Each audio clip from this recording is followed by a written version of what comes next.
أحد بسم الله الرحمن الرحيم আজ বুধবার বিকেলে রাজধানীর নয়াপল্টনে 24 জুলাই যোদ্ধা পরিষদের উদ্যোগে দেশনেত্রী বেগম খালেদা জিয়ার 81তম জন্মদিন উপলক্ষে দোয়া ও মিলাদ মাহফিল অনুষ্ঠিত হয়।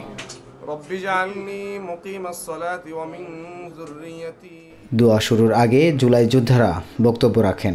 বক্তারা বেগম জিয়ার সুস্থতা ও দীর্ঘায়ু কামনার পাশাপাশি দেশের গণতন্ত্র পুনরুদ্ধারে তার অবদান স্মরণ করেন। আন্দোলনকে যারা এখনো বিক্রি করে দিয়ে নিজেদের স্বার্থ আদায় করার চেষ্টা করছে তাদেরকে মোকাবেলা করব।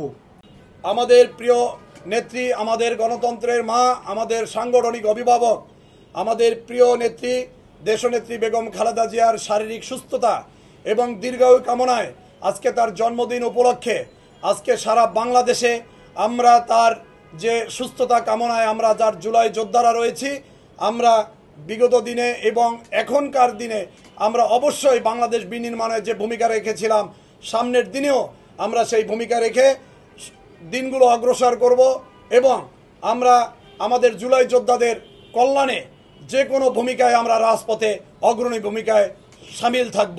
পরবর্তীতে বিশেষ মোনাজাতের তার দ্রুত আরোগ্য ও দীর্ঘায়ু কামনা করা হয়। আল্লাহ 81তম জন্মবার্ষিকী উপলক্ষে